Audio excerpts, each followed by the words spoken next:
Hello everyone, welcome back to my YouTube channel. चलिए आज की इस वीडियो में हम समझते हैं पोल्यूशन क्या होता है और इसके कितने टाइप्स होते हैं। सो फर्स्ट, पोल्यूशन होता क्या है? तो pollution refers to the introduction of harmful substances और कंटेमिनेंट्स इनटू द एनवायरनमेंट। इसका मतलब ये है कि जब हमारे एनवायरनमेंट में हार्मफुल सब्सटेंसेस ऐड हो जाते हैं, ठीक है, जो कि हमारे पानी, हवा, मिट्टी और अदर नेचुरल रिसोर्सेज को अफेक्ट कर रही हो, और साथ के साथ ये हमारे इकोसिस्टम के लिए, ह्यूमन हेल्थ के लिए और एक क्लाइमेट के लिए एक रिस्क बन जाए, तो हम उसे कहते हैं पोल्यूशन। अब समझते हैं पोल्यूशन के कितने टाइप होते हैं। फर्स्ट होता है air pollution, second water pollution, soil pollution, noise pollution, light pollution और थर्मल पोल्यूशन। अब हम इसे एक एक करके समझते हैं कि ये पोल्यूशन होते कैसे हैं, इनका सोर्सेज क्या है, साथ के साथ ये इफेक्ट किस तरीके से करता है। अब समझते हैं एयर पोल्यूशन को।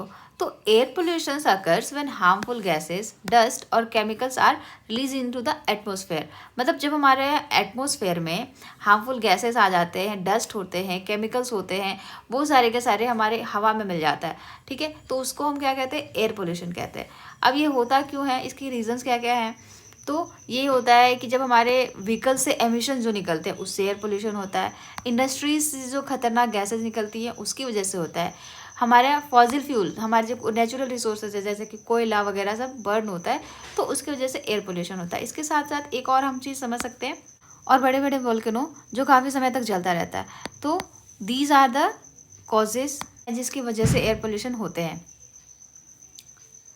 और ये जो है ये इफेक्ट किस तरीके से करता है? तो ये रेस्पिरेटरी डिजीज क्रिएट करता है, ग्लोबल वार्मिंग होती है, एसिड रेन होता है। आपने देखा होगा हवा में जो इतने सारे पोल्यूशन है, हम जब उन्हें सांस लेते हैं तो वो हमारे बॉडी के अंदर जाता है, तो वो हमारे इनर बॉडी को इफेक्ट करता है। ग्लोबल वार्मिंग में क्या होता है कि जब ये केमिकल्स हवा में रहते हैं जिसकी वजह से टेम्परेचर भी हाई होता है, ठीक है, जिसकी वजह से ग्लोबल वार्मिंग होती है, हमारा एक नेचुरल जो हीट है वो बढ़ जाता है। और साथ के साथ वही जो है हवा में रहता है, जब बारिश होती है तो वो एसिड रेन के फॉर्म में फिर से वापस धरती पे आ जाती है, ठीक है। तो ये सारे इफेक्ट्स है एयर पोल्यूशन के। अब हम ये देख लेते हैं कि इसके क्या क्या सोर्सेस हैं।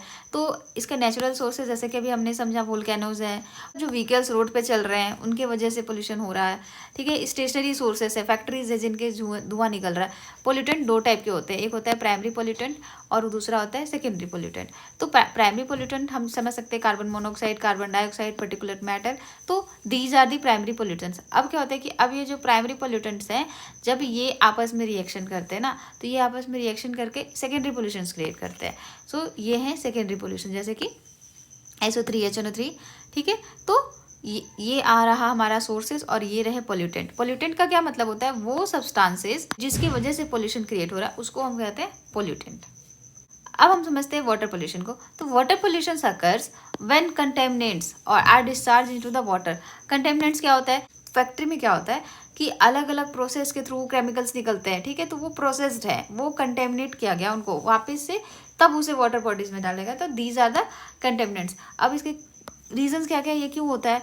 तो इंडस्ट्रियल वेस्ट निकलते हैं, जैसे कि अभी हमने समझा, सीवेज होते हैं जिससे ह्यूमन वेस्ट निकल रहा है, ठीक है, और प्लास्टिक वेस्ट हैं, ऑयल स्पिल्स हैं, ठीक है। आपने सुना होगा कि आजकल लोगों में ये ट्रेंड चला है कि वो यूज्ड ऑयल यूज़ नहीं करते, तो जब वो डायरेक्टली अगर वो सिंक में डालते हैं उसी ऑयल को, तो उससे क्या होता है, वो सिंक के थ्रू होते हुए फिर से वो वाटर में आता है, और आपको जैसे कि पता है कि वो ऑयल डिजॉल्व नहीं होते वाटर में। जिसके इफेक्ट क्या क्या होते हैं? तो ये हमारे एक्वाटिक लाइफ को इफेक्ट करता है, क्योंकि हमारे इकोसिस्टम में बैलेंस के लिए सभी को एक बैलेंस में होना ज़रूरी है, लेकिन जब एक्वाटिक लाइफ है तो उसमें जब वाटर में पोल्यूशन रहेगा तो उनका बचना मुश्किल हो जाएगा।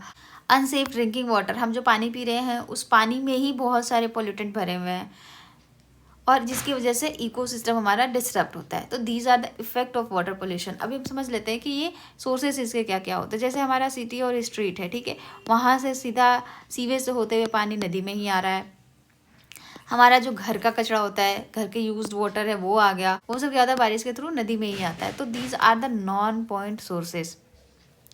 सब बर्डन डेवलपमेंट, सिटीज़ में आपने देखा होगा कि एक लिमिटेड एरिया में ही काफ़ी सारे घर बना रखे हैं, उनमें ही बहुत सारे लोग रह रहे हैं, तो उनसे भी वेस्ट जनरेट होकर के नदी में ही आ रहा है। साथ के साथ एनिमल, उनसे निकलने वाला वेस्ट भी नदी में ही जा रहा है। फैक्ट्रीज हो गए, ठीक है। तो ये सारे रीजंस हैं, ये सारे वजह हैं जिसकी वजह से ये पानी में सारे के सारे वेस्ट इकट्ठा हो रहा है, जिसकी वजह से हो रहा है हमारा वाटर पोल्यूशन। अब हम समझते हैं सॉइल पोल्यूशन क्या है। जब हमारी मिट्टी में harmful chemicals and unwanted substances होते हैं वो ऐड हो जाते हैं तो हम उसे कहते हैं सॉइल पोल्यूशन, जिसके रीजंस क्या क्या है। पेस्टिसाइड्स, आपने एकदम क्लियर एग्जांपल देखा होगा कि जब इतना ज़्यादा हमारे क्रॉप में पेस्टिसाइड्स यूज हो रहा है, मिट्टी के फसल के साथ साथ मिट्टी की क्वालिटी यानी कि उसकी उपजाऊ क्षमता को ये भी कम कर देती है। इंडस्ट्रियल वेस्ट है वो डायरेक्टली जा रहा होता है। डिफोरेस्टेशन की वजह से मिट्टी में नमी नहीं बचती, पेड़ पौधे लगे रहते हैं तो मिट्टी में नमी रहता है, उसकी क्वालिटीज़ बनी रहती है। लेकिन जब डिफोरेस्टेशन हो गया तो उससे मिट्टी को बहुत ही ज़्यादा लॉस होता है, जिसकी वजह से हमें इफेक्ट क्या क्या देखने को मिलते हैं। सॉइल की फर्टिलिटी बहुत ही कम हो जाती है, क्रॉप्स टॉक्सिक हो जाते हैं जो कि हमारे लिए, ऑर्गेनिज्म के लिए काफ़ी हार्मफुल हो जाता है। So these are the soil pollution. अब हम समझते हैं नॉइज पोल्यूशन क्या होता है। Noise pollution refers to excessive and harmful sound level. Sound level इतना ज़्यादा करते हैं जो कि हमारे लिए ही हार्मफुल हो जाए तो हम उसे कहते हैं नॉइज पोल्यूशन, जिसके रीजंस क्या क्या हैं। ट्रैफिक है, कंस्ट्रक्शंस हैं और इंडस्ट्रियल नॉइज है। These are the causes. इसके इफेक्ट क्या क्या है कि हियरिंग लॉस हो जाती है, स्ट्रेस होता है, स्लीप डिस्टर्बेंस होती है, नींद प्रॉपर नहीं आती है, तो इससे लॉस अल्टीमेटली हमें ही होता है। So these are the sources, जैसा कि आप देख सकते हैं। अब हम समझते हैं लाइट पोल्यूशन को। जब हम आर्टिफिशियल लाइटिंग का यूज़ रात के समय में एक ज़रूरत से ज़्यादा कर रहे होते हैं तो उसे कहते हैं लाइट पोल्यूशन। इसके कॉजेज़ क्या क्या हैं। Street lights, billboard, urbanization, जिसकी वजह से नाइट में भी मार्केट काफ़ी टाइम तक चलता रहता है तो इसकी वजह से होते हैं लाइट पोल्यूशन। इसके इफेक्ट क्या है। इकोसिस्टम में डिस्टर्बेंस होती है और साथ के साथ ह्यूमन हेल्थ को भी हार्म होता है। तो जैसा कि आप देख सकते हैं, भले ये जगमगाती हुई दिखे बट ये एक लिमिटेड समय के लिए रहे तो ठीक है, अदरवाइज ये बहुत डिस्ट्रप्शंस क्रिएट करती है हमारे इकोसिस्टम पे, हमारे हेल्थ पे। अब समझते हैं thermal pollution. Thermal pollution occurs when water bodies receives heat from industrial activities. एक तो हीट का सोर्स हमारा सन है, लेकिन जब हम एक्स्ट्रा उसमें ऐड ऑन कर देते हैं, इंडस्ट्रियल एक्टिविटीज़ है और भी बहुत सारे रीजंस हैं जिसकी वजह से थर्मल पोल्यूशन होता है, जैसे कि पावर प्लांट्स हैं, इंडस्ट्रियल डिस्चार्ज है, ठीक है। इसकी वजह से अननेसेसरी हीट प्रोड्यूस होती है। इससे हमारे एक्वाटिक इकोसिस्टम में भी डिस्टर्बेंस होती है, पानी में हमारी ऑक्सीजन लेवल कम हो जाती है। सो आज हमने समझा पोल्यूशन और इसके टाइप्स के बारे में। आई होप आपको ये वीडियो पसंद आया हो। Thank you so much for watching.